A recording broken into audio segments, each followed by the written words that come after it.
Okay, we got a little bit of the big cool moment. I see my microphone is on this time. Congratulations to me, I suppose. Hello and welcome. I hope you're doing all right.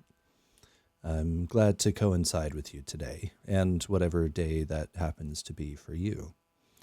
Today, I'm really tired, but aside from the stress of existing and creating, I was going to do some research to learn about Chatterbox. I ended up doing that before the stream, and then I didn't want to do it anymore, so I made that mistake.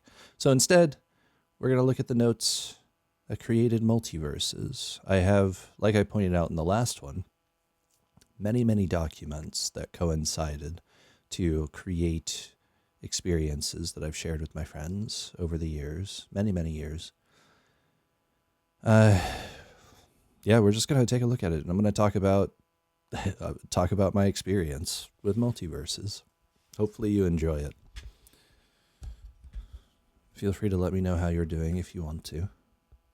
We got chat, we got comments, we got all sorts of things, different ways to connect, to coexist. So, gotta remember to go to the small screen. So I just made myself smaller. And now I'm going to make myself smaller again. I have a habit of doing that, unfortunately. Probably why my world is so small. But you know what? Today, we're going to talk about how it isn't small at all. In fact, my world is comprised of many multiverses and a space more infinite than infinity itself. But one step at a time. Let me tell you a bit of a story, actually. Let me go back to my face. I'll go back to my face. I'll sit up a little bit. I'll get closer to you. The multiverse of Aether, right? It's been a writing prompt of mine for a very long time to explain in few words what the multiverse of Aether is. When, I guess in general, it's a story.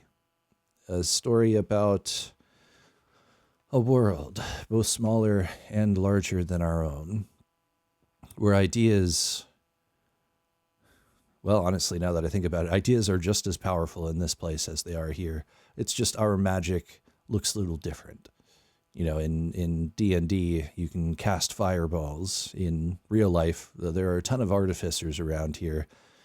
People really like wizards, and nobody really respects the sorcerer.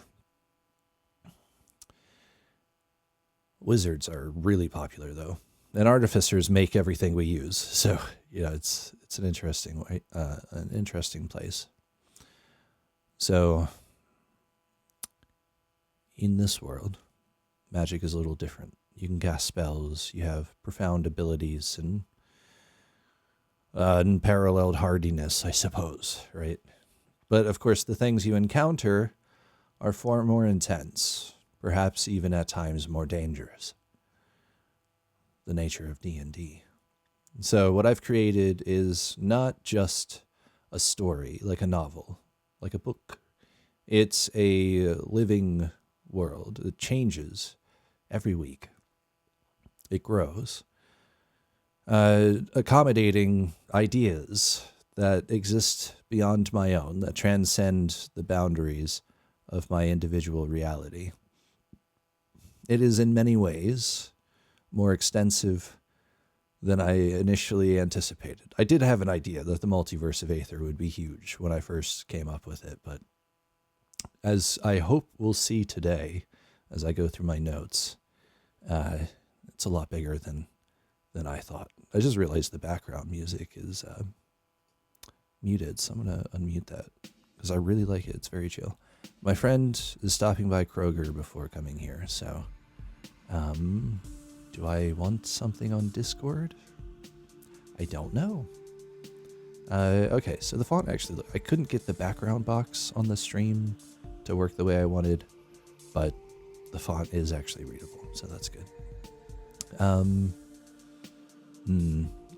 I guess maybe I'll have to do that real quick. Do you want to listen to this song for a bit?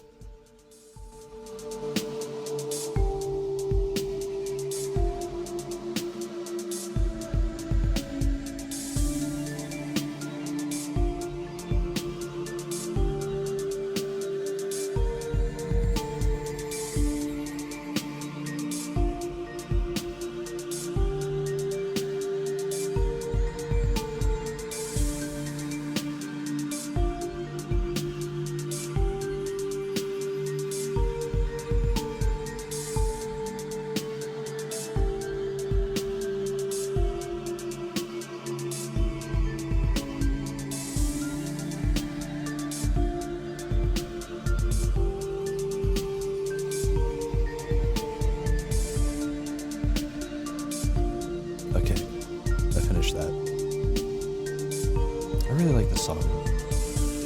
I forget what I call it, ambistep, I think. It was a little project of mine to see if I could make dubstep relaxing. And as it turns out, I think it was effective. I really like having this song in the background. If you have an opinion on the levels, please let me know. I've been playing around with them throughout a few videos, as you may have seen. But anyway, I'm trying to explain what a multiverse is. Okay, so how about this, right? If we think about our observable reality, the reality that we assume we share because only the thought that it might not be true is what keeps us from not sharing it, I guess. I don't know. We're all discrete travelers looking beyond, or rather into the veil separating us, to see reflections, to have opinions, and to, on very rare occasions, unfortunately, connect to something beyond, to another person, to an idea, to a space, to a conversation. So in our shared reality, where we coexist, where we have little mirrors, little points of reflection where we can have our own opinions and our own experiences, we consider the limitations of the physical space to be the edge of what can be observed externally. We have a universe. So imagine for a moment, if you're unfamiliar with the idea, and if you are, I guess go for it anyway. Imagine for a moment that there are associated but distinct alternate manifestations of something resembling reality, right? So when you're talking about that kind of thing, a good way to describe what a multiverse is to use the words like planes or realms. These reference like discrete places, basically.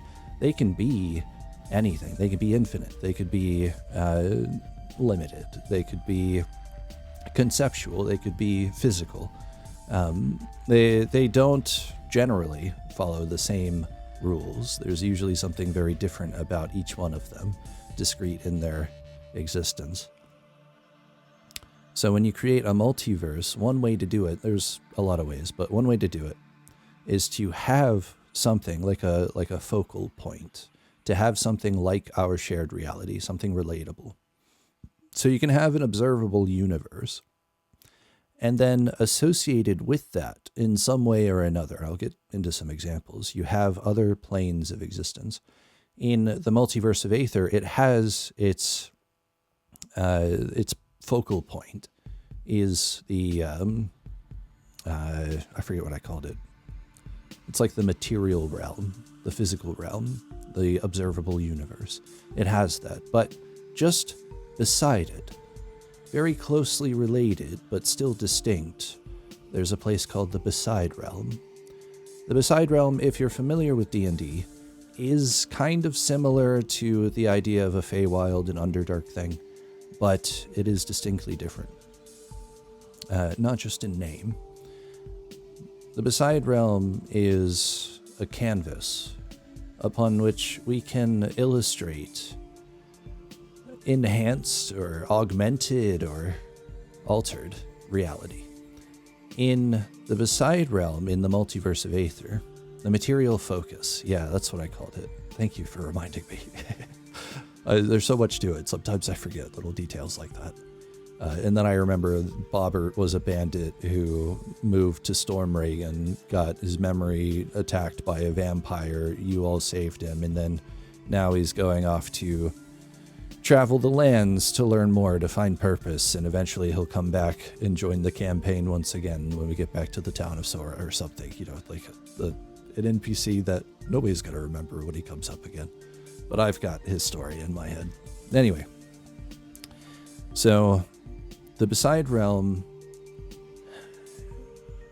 we visited it once so far, and I actually plan on talking about that experience today. We visited it once. It's a place where gravity is a thing. Breathing is a thing, all sorts of stuff like that. But it is enhanced with a much more present magical force. The fabric of existence is more flexible in that space. The Beside Realm is... There are ways... here's a good example, actually. So there are ways to get to the Beside Realm that make sense, right? So the way that the players do it in the campaign associated with the Multiverse of Aether, they go to an ancient arboreal gate. I forget what I called it, something like that. I have it written down so I don't have to remember. I can always look it up. But yeah, they go to an ancient gate that's been closed for millennia or something. Something very spooky. The gate has activated, so a portal has opened. That's something that we can make sense of relatively easily. The beginning of Act 2 is not quite as easy, I think. But, so yeah, they step through a gate, and they are in the Beside Realm. In the Beside Realm, there are trees, there are animals, but they're different. They're different in some way. Maybe the trees are purple. Maybe the sky is forever twilight. That's not the case, but I'm just throwing little ideas out there. Maybe there are mushrooms glowing, changing hue, shifting constantly, connected through something reminiscent of intelligence. And when consumed, random things could happen. That kind of thing. It's very similar, but it's different. So there's the material focus, the observable universe, the Beside Realm, separated into concepts of light and dark. We haven't been to the bright Beside yet, so I don't know what's there, honestly. I have some ideas. Some people have put stuff there. Oh, that's another thing. Like, when players join the game, they get to create their own stuff in the world, too. So, some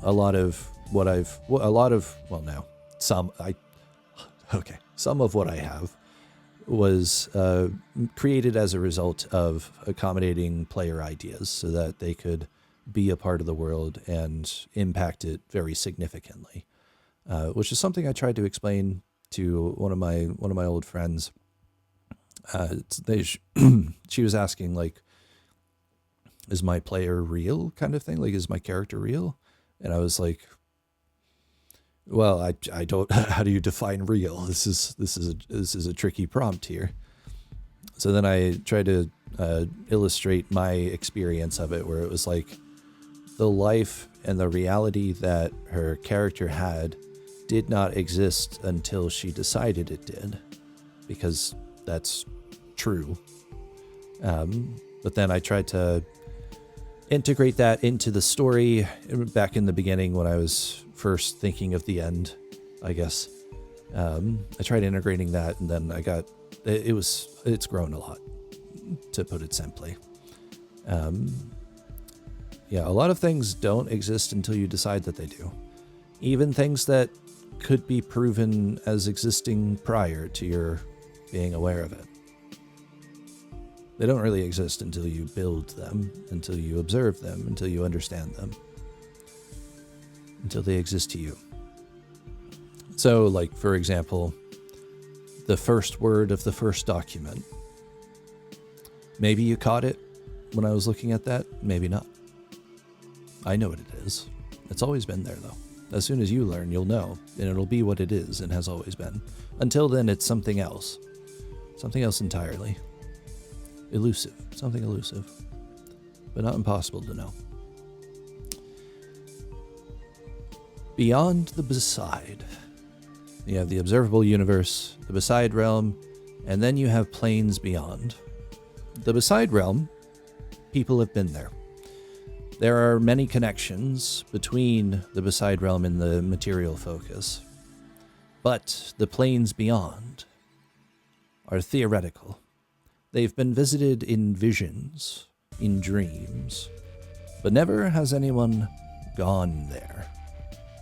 Not quite how it works.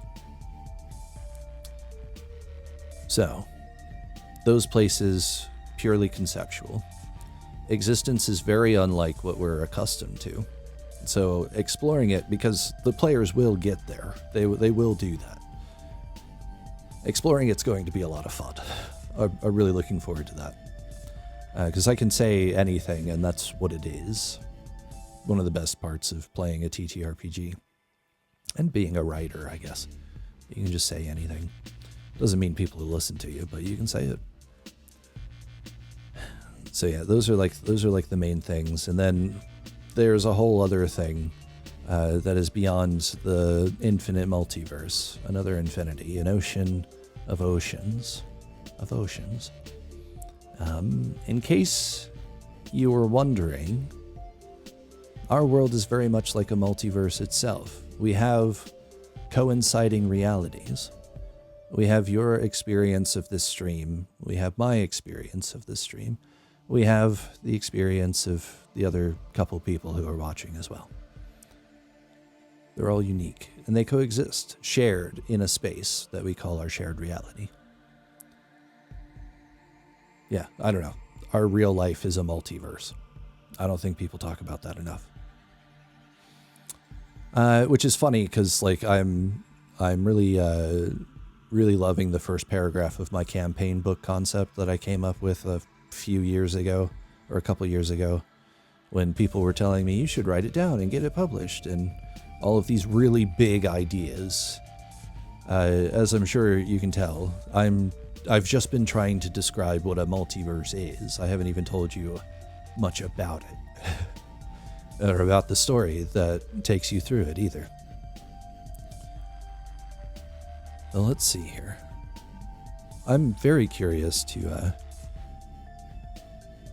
read this again, and I'd love to show it to you too. You know, why don't we go on that little adventure together?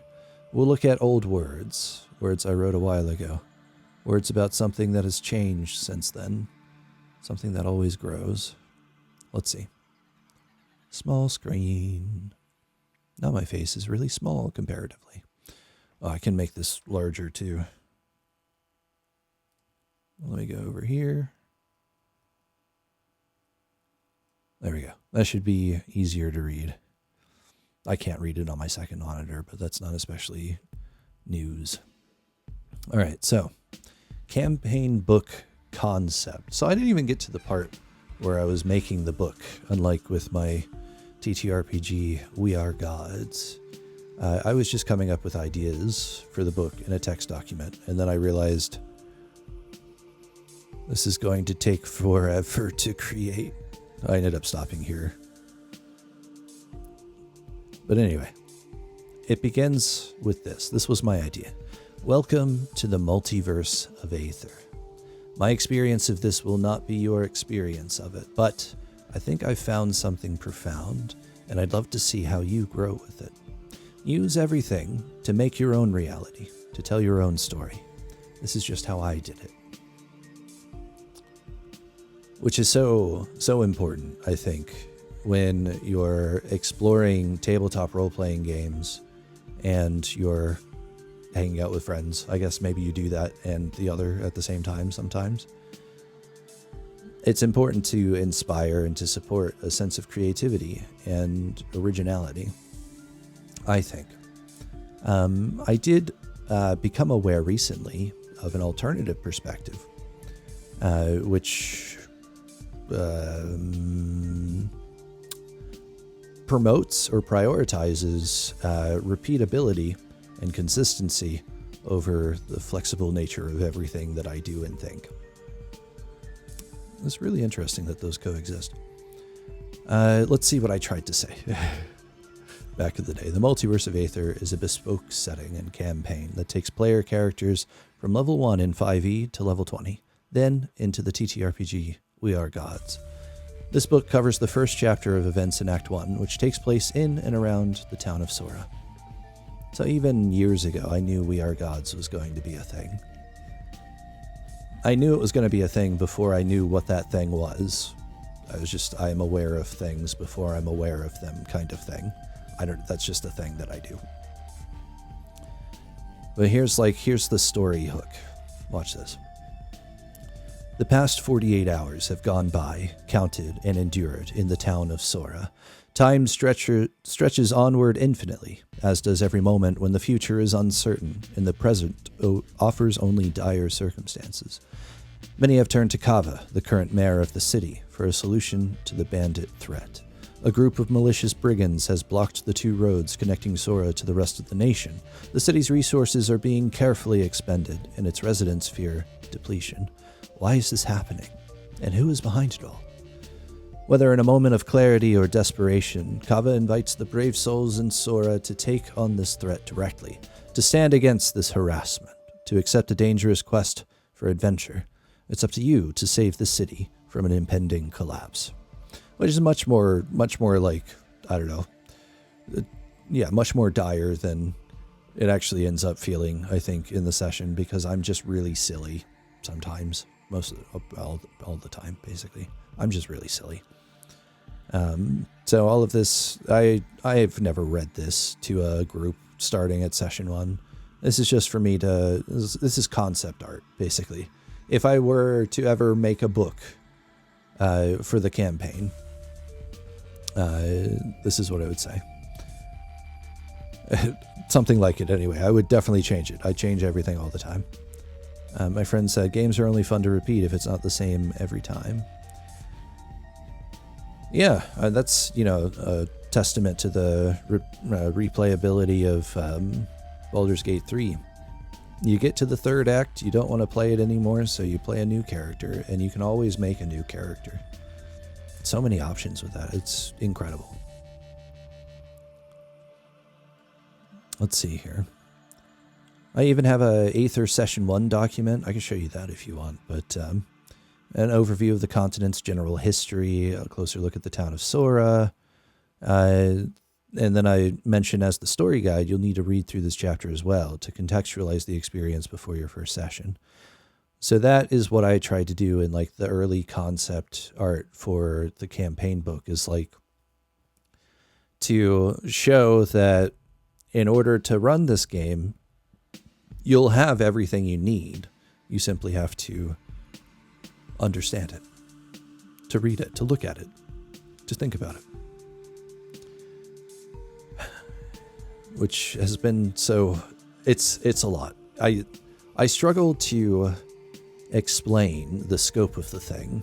For example, if I were to create the campaign book that I envision for the Multiverse of Aether, there would have to be an entire chapter in one of the many books dedicated to the culture and technique associated with a certain subset of fashion. Like, you would have to understand fashion design principles and be able to talk about their execution in order to play one NPC in one of the stores in one of the districts in one of the cities that one time we go there to get outfits. So it's just so much. It's so much. That's why I have notes and I just make it work in the meantime instead of writing down every word, because that would take the rest of my life. And I would do it if I didn't have to struggle to survive the capitalist paradigm. If I didn't have to do that, I could create the Multiverse of Aether in its full form. But no, I'm stressed and running out of money, so that's what we're dealing with. But these are the main events in Chapter 1. So Chapter 1 is just like a traditional D&D campaign experience where there's a story hook, you get a quest, you deal with some bandits, there's a bit of a mystery, and then you get paid. Well, and then an existential crisis unfolds and you talk to a dragon spirit, an instance of transcended consciousness. Maybe that does actually sound a bit like D&D now that I think about it, so pretty traditional. But the party is established in Sora, so everybody gets together. That's why I wrote it like that. You get an invitation from the mayor, so whether you're actually your characters know each other or not, that's not as important. I made this so that anybody could join at any point. That idea was made evident to me very early on in the creation process. So I actually have mechanics for getting someone to join whenever. They get like little, different information is given to them depending on like their background and their little view of the world and stuff.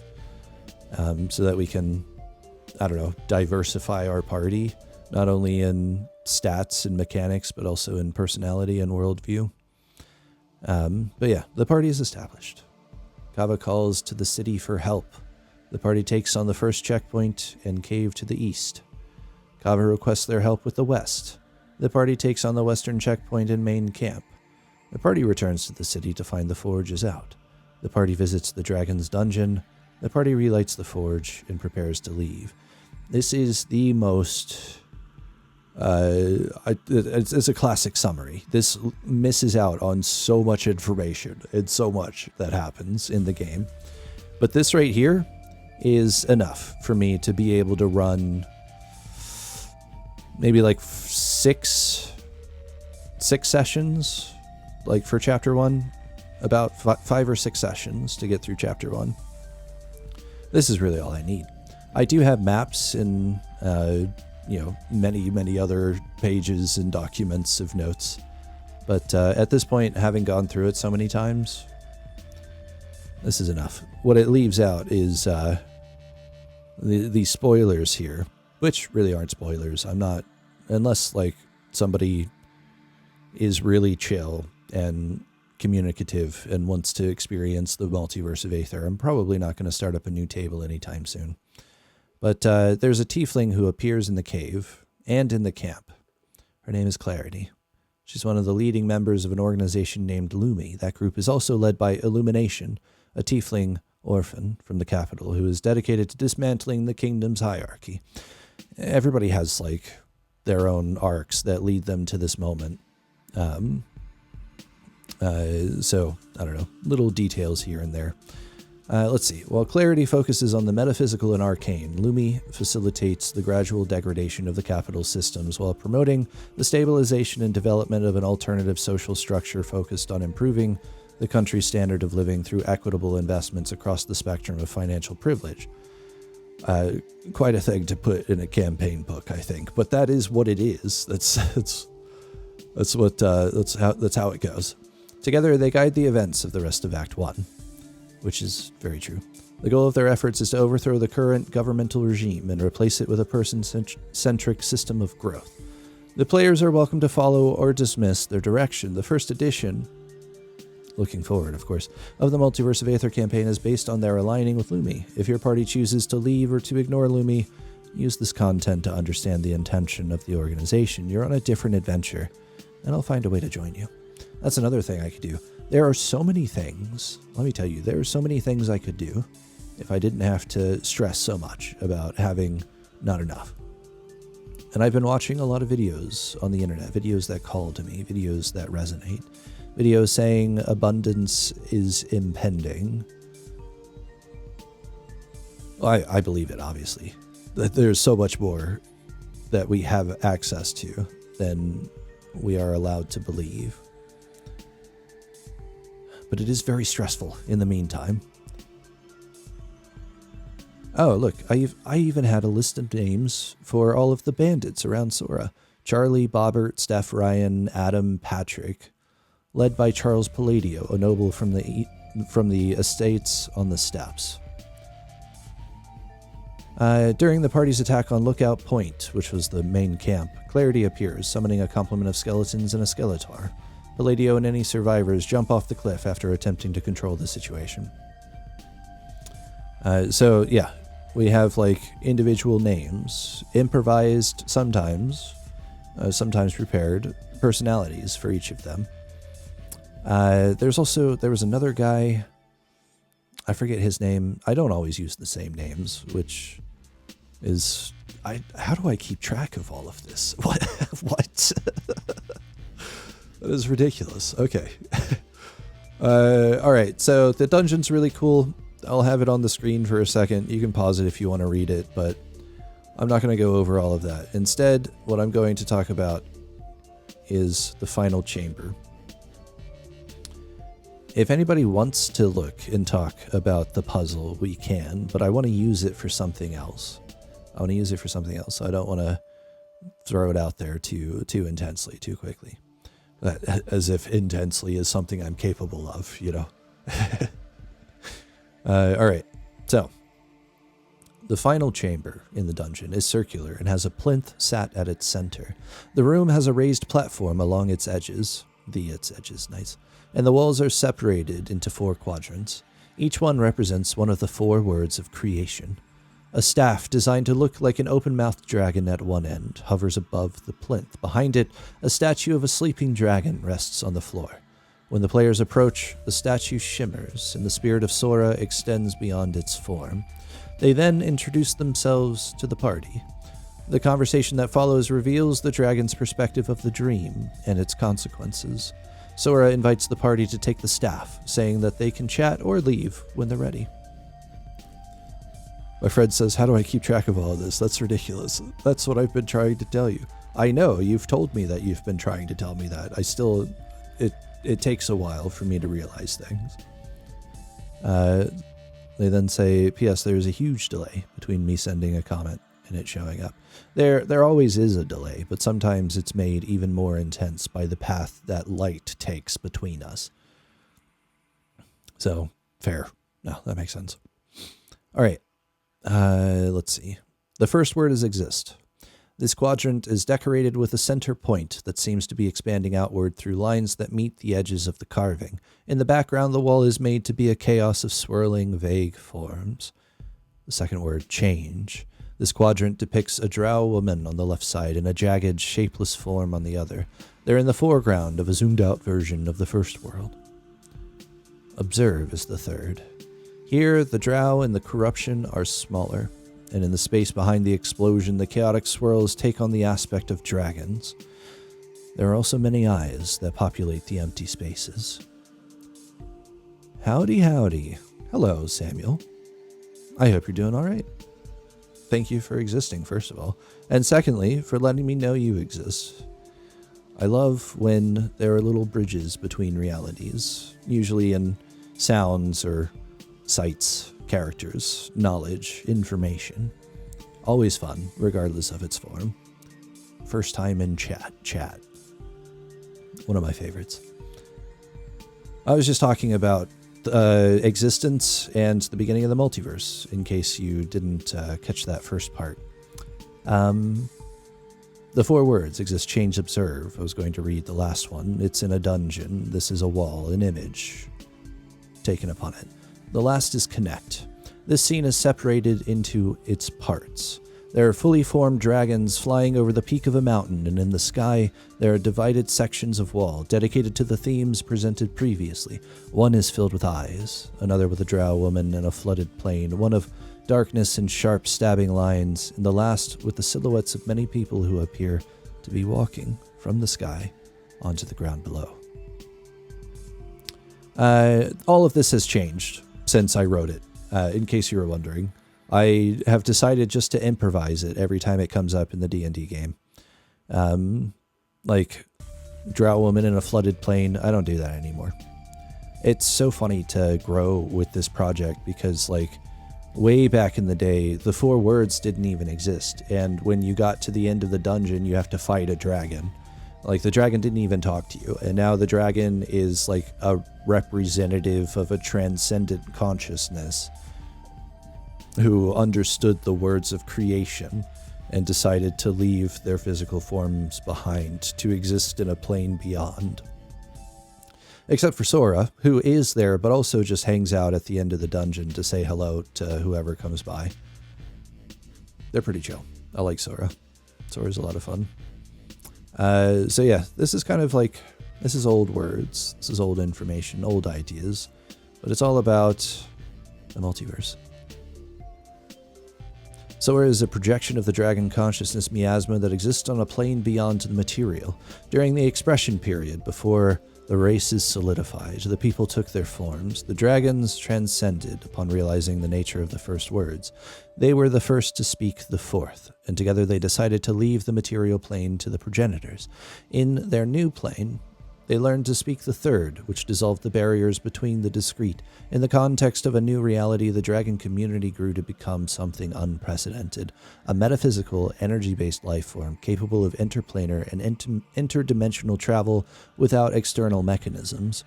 Sora is a derivative of the dragon that taught the progenitors the potential of the words of creation, though even after all this time, they can't put it into the material languages in a way that truly communicates their insight. In a way, Sora is also every dragon that has ever existed. To this point, individuality has persisted in a sense, but the collective is much more present than it is on the inner planes. The dragons were born with the speaking of the third word when void manifested to allow energy to grow. In that place, dissonance was weak. In fact, the dragons transcended before darkness became strong. Sora doesn't speak of Sadrum, they never met. Sadrum's the plague of corruption, in case you were wondering. Dissonance was as real as consonance within the energy of the dream, and they existed in very different ways. A little paragraph on, I guess, honestly, big ideas, right? Those are some pretty big words.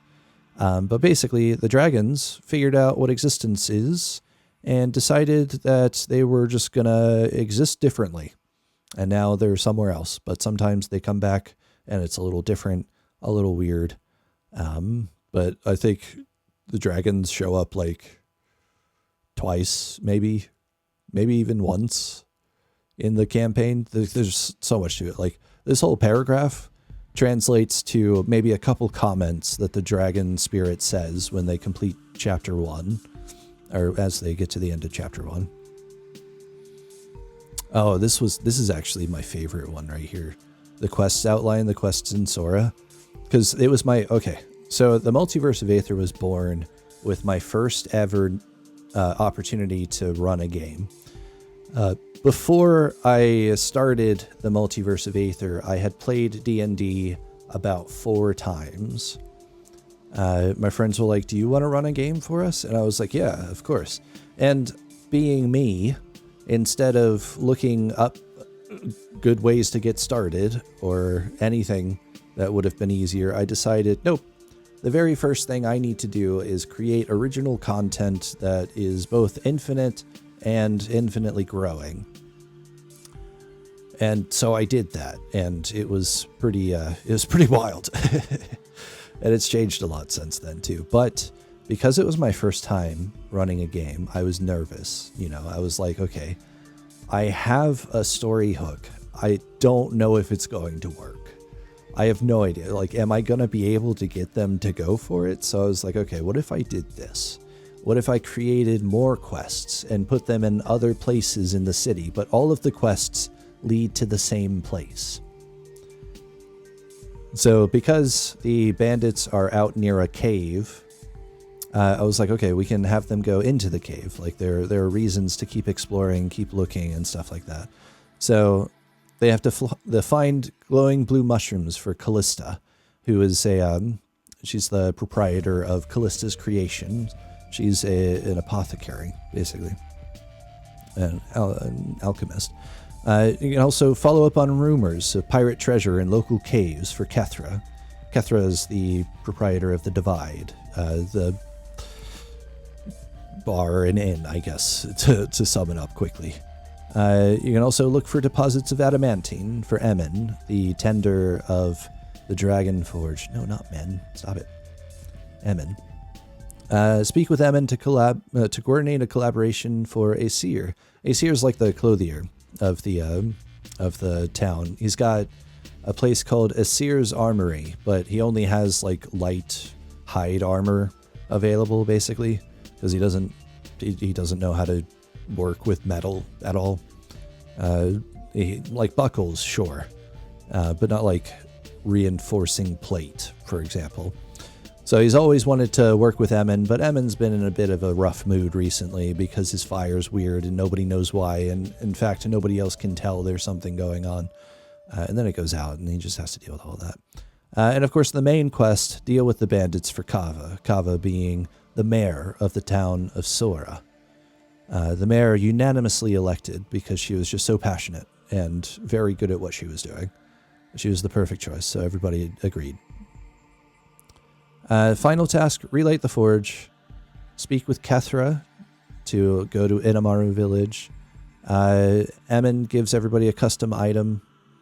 He just gets so excited. When you fix the forge, his entire demeanor shifts. Before, he's very morose, very down, very serious, distracted, distant. And then when you fix the forge and he can tell it's alive again, he gets so excited, so excited. So he can't help but create something for the people who saved his forge. And then Kava invites them to speak at the upcoming Independence Festival in about 3 months. But can't pay out just yet for the relighting the forge, basically. It's just like, now that we have, oh man, I had to, it was, okay. It was a combination of like, my own doing and the questions the players asked, but I had to invent and develop a full economic system for this city as an independent location from the dominant financial institutions of the rest of the world. And it was, I don't know how I did that either. That was pretty wild. So I came up with that. It's a cool place. You pay taxes in the same way you make donations. And the government has what it needs because people believe that it's doing a good job and aren't obsessed with chasing money, more interested in supporting their communities. So it works for them. They also don't have a police force necessarily. They don't have prisons or anything. They have conversations, basically. It works for them. And then there's Chad chasing Chandler. I mean, they're just a lot of fun. We've got like a brief description. You know, D&D is all about what race people are. They very much like that kind of thing. So I just use that as, I don't know, so that I can keep track of who has what, basically. It changes every time anyway. I like Avo, though. Avo's my favorite. Nervous, uncomfortable in public spaces, and kind. Yeah, definitely my favorite of the people on this list. Although Chad's pretty fun, too. Confident, natural leader. Yeah.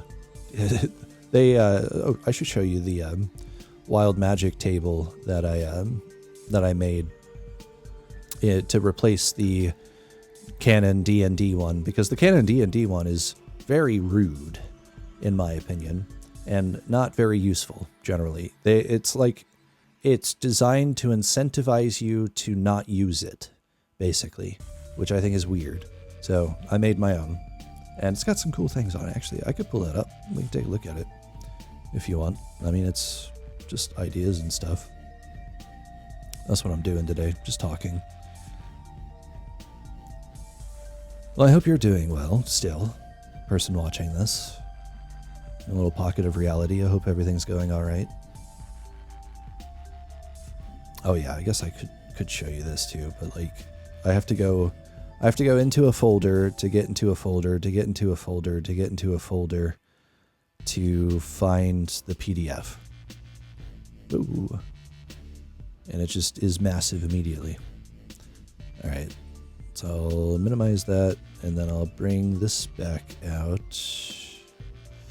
Where is there it is. Preview. Let me put this here. All right, so I made this on Canva, of course. I made it fun. I made it cute, because why not? A little squiggle in the corner. I had space. Might as well. But yeah. 100, you roll a D100, you get any of these. So the first one, roll on this table for the next 5 rounds or 5 more times out of combat. This one does not stack. You can't, with incredible luck, get infinite effects. No, that one doesn't stack, but the other ones are cool. For the next minute, see invisibility. Or your height changes by 1d10 inches. If you roll an odd number, you shrink. If you roll an even one, you grow.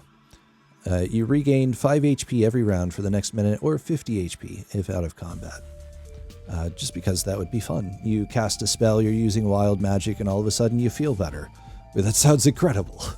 Grow a feather beard, which remains until and explodes when you sneeze. That one's always a favorite. People love getting that one. Targets have disadvantage on saving throws against your next spell that requires one. No timeline on that, just the next one. It's you just have a really likely to work spell queued up. For an hour, you have advantage on Wisdom Insight checks, which I think is great. Just when you resonate with and manipulate the fabric of reality and the weave of magic that suffuses its threads, you have a chance of becoming randomly. You have a chance of becoming more connected with the inherent truth of reality. For an hour, anyway. After that, it's back to normal as usual. One of my favorite parts of temporary things. They end, I guess. I don't know. I just drank some water, and I recommend you do the same if you can.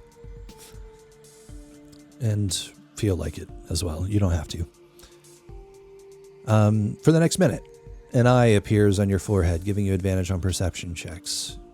It's all kind of like stuff like that. Like just random things, like your next damaging spell does max damage. You teleport up to 60 feet to an unoccupied space you can see, that kind of thing. One of my favorites is you have a vision for the next round or 6 seconds, causing you to become incapacitated for the duration. I love that one because then I have to come up with what the vision is. And it's... I have no idea what I'm going to come up with. It's always random. It's always different.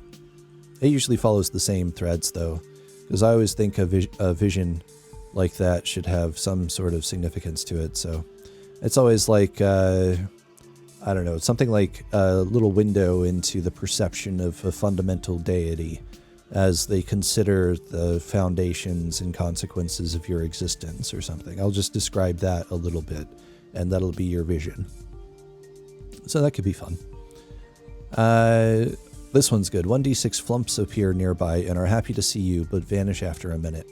Because on the original table, they have that. They have flumps appearing and everything, but... they're like sad or something, or maybe they just are confused. They're uncomfortable in some ways. I was like, no, they're flumps. They are happy to see you. They're happy to see you, which is nice. Oh yeah, classic. You turn into a potted plant for 1 round or 10 minutes out of combat.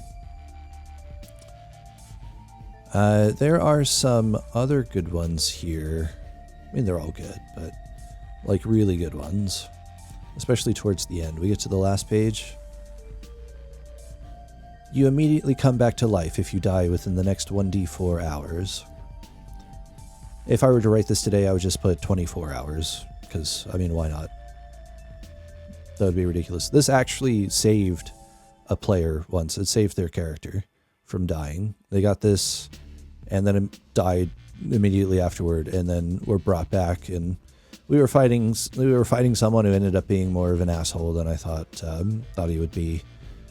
So I was like, I don't want this guy to succeed or do any more harm. So ended up rolling on the Wild Magic Surge table as like a consequence of trying to, I don't know, consume the players or the characters' memories or whatever.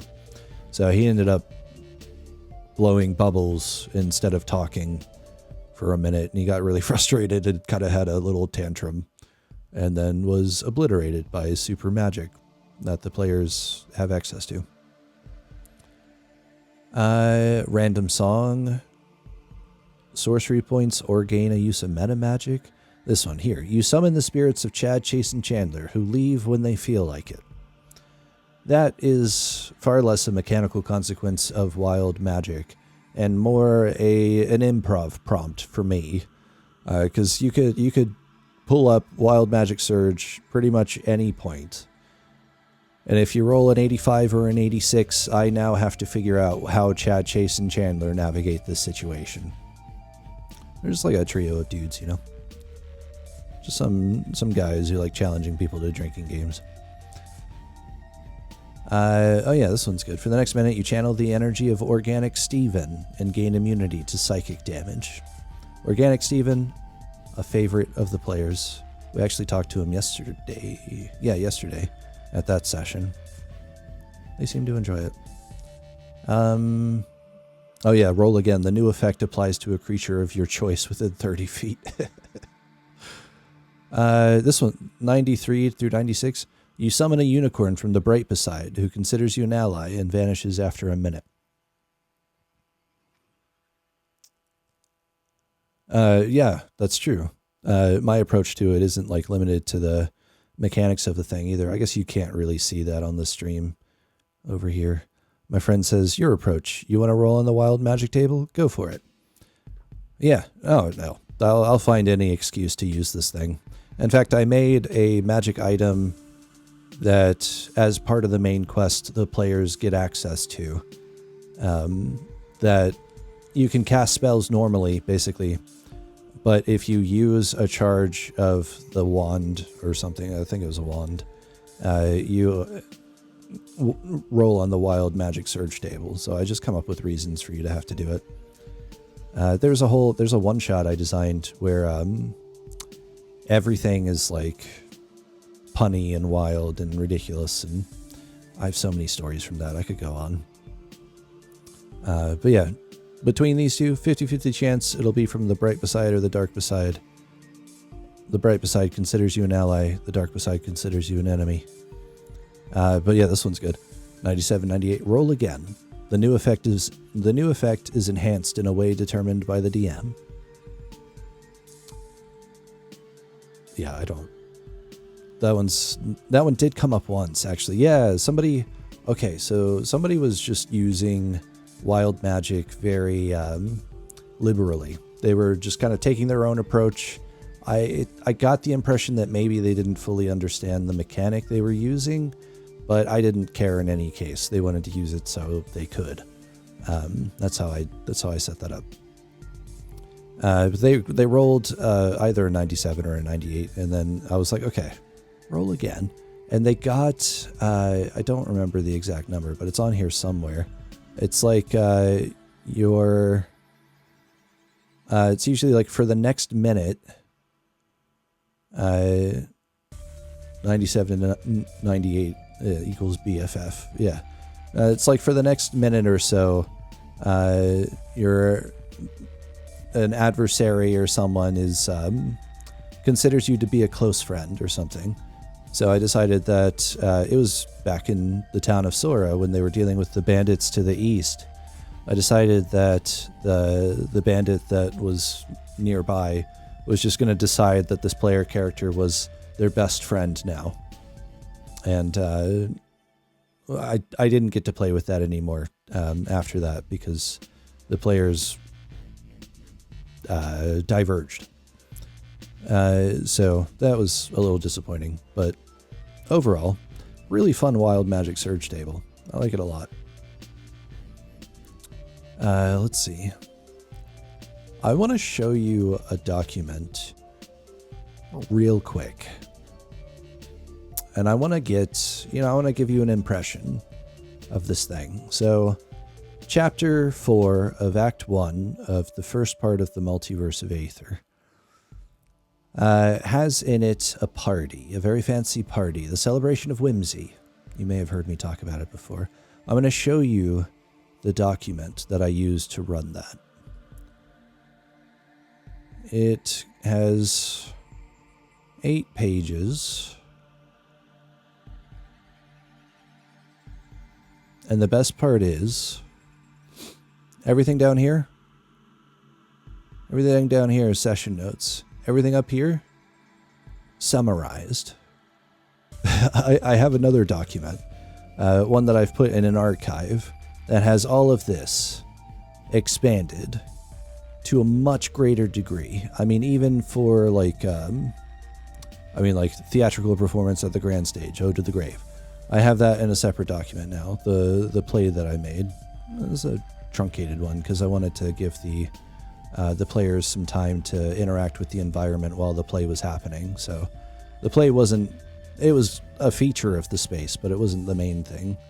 seeing what the players were doing in a dark room with council members was a little more interesting, I think.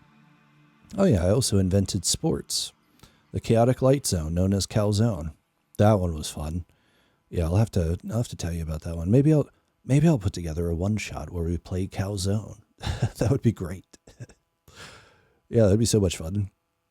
If I knew people who were comfortable with streaming and also had the time and also just, I don't know, would love to hang out, I guess, then I would totally do that. That's the thing. Success is a coincidence of disposition and opportunity.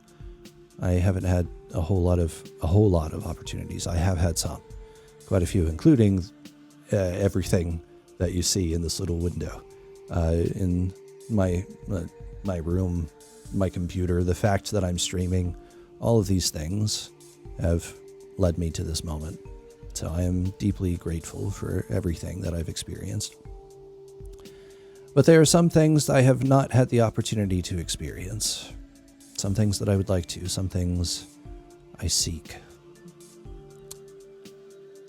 But we'll get around to it, I guess. Figure it out along the way. Maybe I'll find people who feel like streaming the Chaotic Light Zone game, the Calzone. It's got some really cool stuff, like full mechanics that integrate very easily into D&D. I haven't published it or posted it anywhere yet. I just kind of made it up for a couple sessions. But, we got the Ode to the Grave, we got the Celebration of Whimsy. In the same chapter, we have the Temple of the Dream.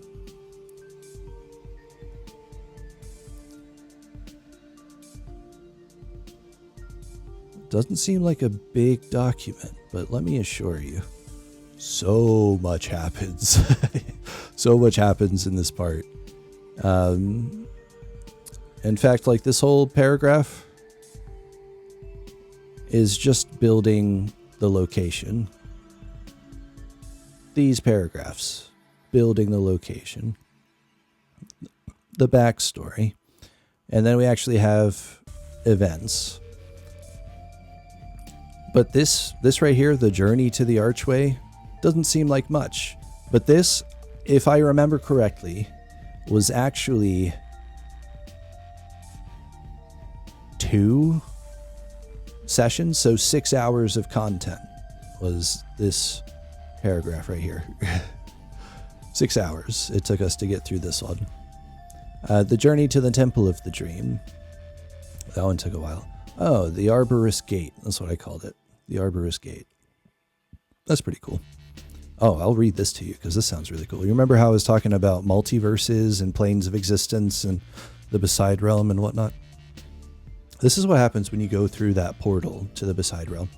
Upon entering the Arborist Gate, the party finds themselves in the midst of a strange forest. The trees are thin and very tall. Their branches and leaves create a dense canopy through which the swirling night sky can be seen as shimmering ripples of deep purple against black. The ground is covered with dark turquoise grass, and the landscape is dotted with glowing, color-shifting mushrooms. The changes in their hue aren't consistent and suggest the presence of an unfelt wind blowing through the forest. There is a path near this side of the Arborist gate that leads further into the forest. While the trees are thin enough to not provide a visual barrier, an eerie, stagnant fog renders vision impossible beyond 45 feet. This fog refracts the light of the mushrooms, causing threads and sheets of dark colors to manifest in the air before dissolving to nothing once more. I'll just keep reading, because all of this is really cool stuff. The party finds a sign at a fork in the road. To the left, the sign reads, Floating Fields, Dragon Spine in Undercommon, and Mark of Exodus in Deep Speech. To the right, the sign reads, The Temple of the Dream in Undercommon, Deep Speech, and Proto-Elvish, as well as Beware the Beyond, Embrace the Dream, scrawled underneath in Undercommon. They must turn right to arrive at the temple. If they turn left, use random encounters, air quotes, to attempt to dissuade them. If that fails, allow them to arrive at the floating fields to see the hive of the area's elder tempests. If they continue, they'll probably die. Demonstrate this if necessary, but by describing how a swarm of Elder Tempests destroys Yeenagu in seconds. I never had to do that. They were like, the Temple of the Dream, that's where we need to go. Let's do it. And I was like, okay, great. Sounds awesome. That works for me. But yeah, just, I'm not a huge fan of like illustrating that things are dangerous, but it feels important sometimes, I guess. I don't know. The first sign of the temple is a more clear path laid with dark, weathered stone and flanked by dilapidated stone benches that appear to be odd piles of rubble, barely visible in the crescendo of foliage. There's a marker that stands at the corner of an intersection, connects with a ruined stone wall, and identifies the structure beyond as the Temple of the Dream. Its main building still stands, half collapsed and severely weathered. The shimmering ambience of the night sky can be seen dancing through the archway that leads to the main room. In the center of the square, in front of the tall building, there stands a pristine, four-sided obelisk. Each side is dedicated to one of the four words. There's an aura of energy surrounding it that can be seen, with detect magic or felt when close. There's a ruined, overgrown pair of collapsed buildings to the left that once served as small prayer rooms, and a small pond to the right that glows lightly lavender, and is home only to insects. Creatures of the forest often drink from this pond. Inside the main temple stands an archway occluded by a wall of stone. The few walls that remain intact display the image of the drow traveling to the dark beside and speaking the four words. The archway speaks telepathically to those who approach. There are the remains of an ancient elven sage who traveled from the bright beside to study the ruins. He was wounded by an attack by a fearsome monster who cackled indulgently, seeming to mock the mage for being mortal before leaving him to die. Nearby lies the tattered journal he used to document his journey. And it looks like... Oh yeah, I did bring it in here. Awesome. Perfect. So anyway, dark beside mushroom effects. 12 different possible things. Brown is apparently everybody's favorite. It makes you very gassy, so you have to fart now. Yellow has been used as poison, making people have to pee, I guess. That's just a thing that people like to do. I don't know. It comes up a lot, a surprisingly amount. It's random, but and yet they end up with like 5 or 6 yellow and brown ones. I don't know how they do it. It doesn't make any sense. Random encounters are cool though. Like, the first one, an illusory image of drow walking along the path leads players toward temple if necessary, speaking in Undercommon, which is similar to Deep Speech. A nightmare appears in the woods beyond the path, stares until the players approach or move away. Alternatively, goth flaming unicorn. That's another thing you can have.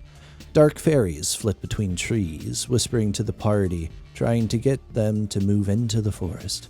If a player leaves the road, they do a DC 17 wisdom save or become paralyzed. The fairies move in quickly to steal from the player on a fail. On a success, they withdraw. If they're attacked, they turn invisible and flee. So they're just there to mess with you, basically.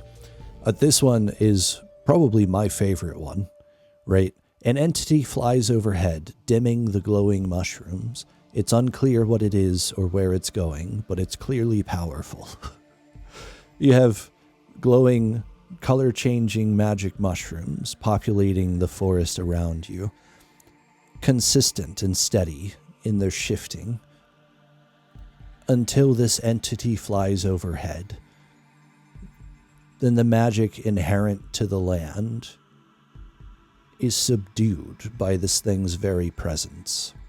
I never did figure out what this thing was. I never had to, so that's just what it is. It's some entity, which is clearly powerful. Yeah.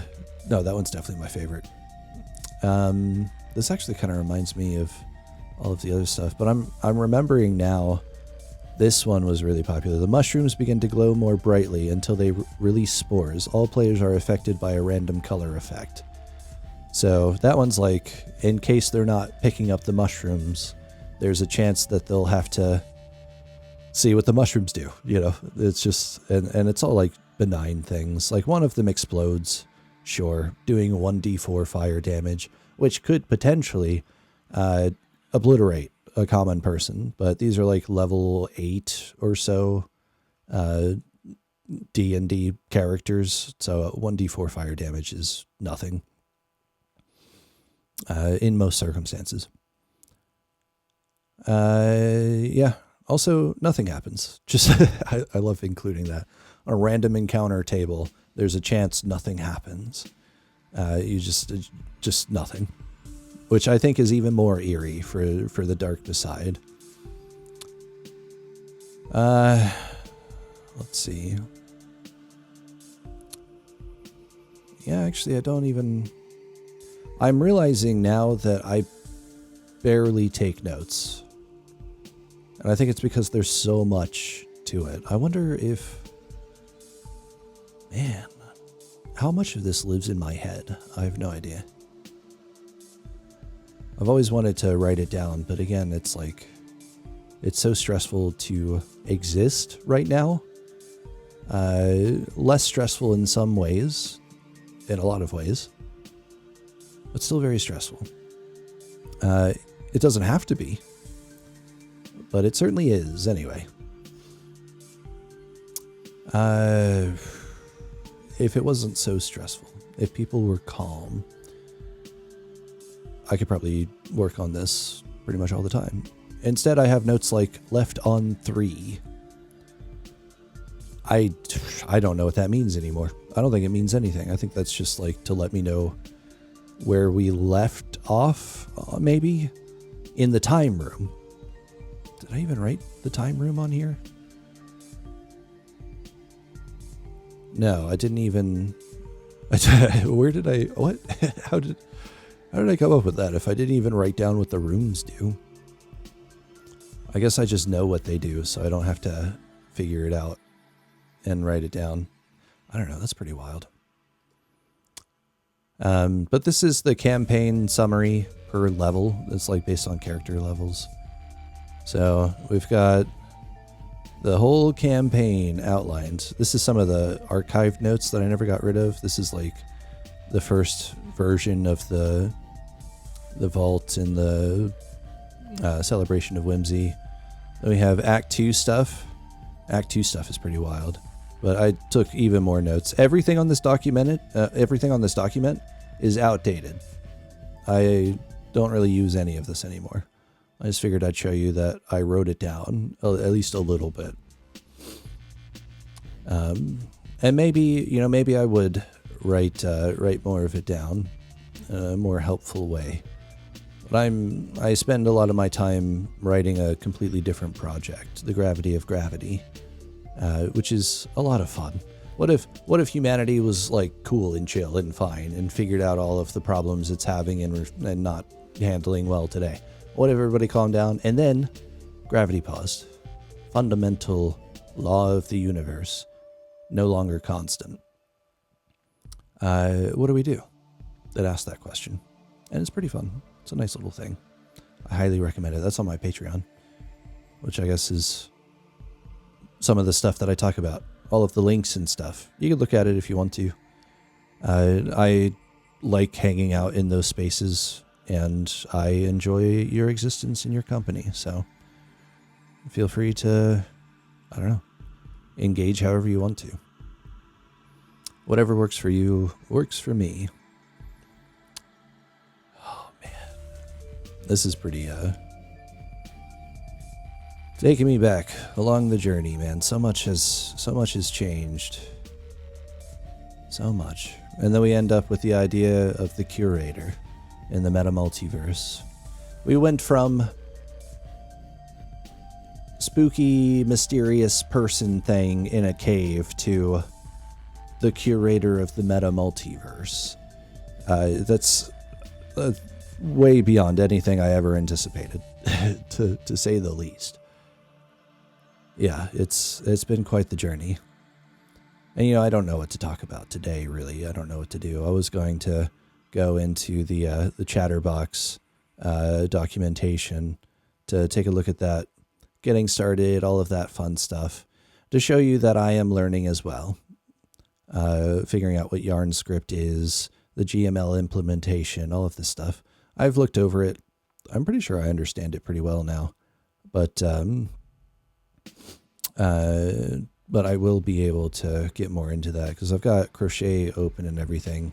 I'm pretty sure I'm ready to start writing content for it. So writing dialogue and creating branches and dialogue options and consequences for choices and stuff like that. I think I know enough to start doing that. So I think maybe the next time I stream, unless anybody has an opinion, and unless my opinion changes, I'll start with writing the first words of the curator, which is a pretty big moment.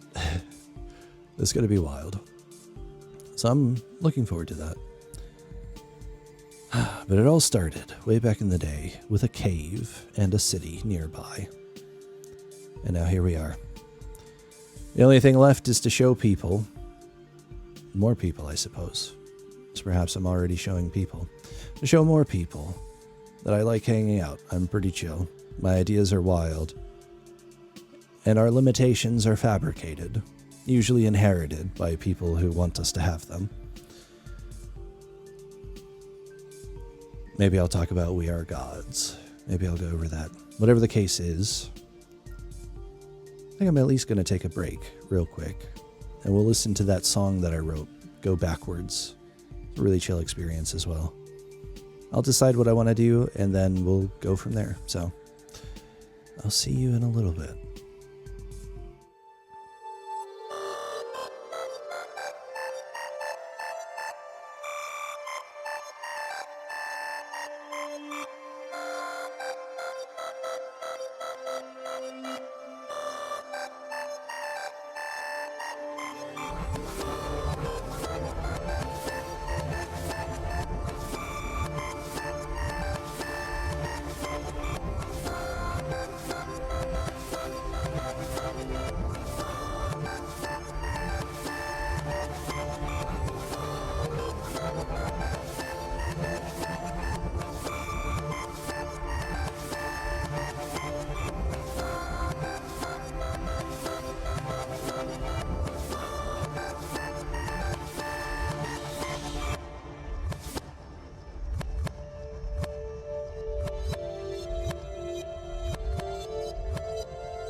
Then I am aware. Yes, I know. Yeah, I'm back, is what I said. Just talking about things. Honestly, they don't even matter. But matter, I suppose, is a matter of opinion. Clearly, my opinion is that I'm fine. I guess. I don't know. I don't know what I'm getting at. I actually have a video that is really funny. It was way back when I first tried to do video stuff. I got the programs together. I got like my background figured out. I got everything that I needed. I built the infrastructure for creating videos. And then I went to go test it. And then I was like, I was a little intoxicated at the time. I'm not currently, but I was at the time. And I was like, you know what? I'm just gonna talk. I'm just gonna talk to the camera. And I basically, you could tell I was so tired. I was so stressed. This was in 2020 as well. I was so stressed that I just like looked at the camera and I said, I have no idea what I'm doing, but I'm doing something. I'm doing something, and maybe that counts for something. I don't know. I still feel that way today. I don't know where I'm going, but you're welcome to join me. I would love your company. In any case, my friend is here and has brought me some wine. So I'm going to, I guess, try to relax. It's been a long day, been a long life. Try to relax a bit. Go have a can of wine or so. And then I'll be back with you. Probably tomorrow, honestly. We'll see what we want to do. Maybe write the first words. Maybe I'll even just play a video game. Whatever the case is. I hope your life treats you well in the meantime. And I look forward to our next conversation. So, thank you for existing. And goodbye.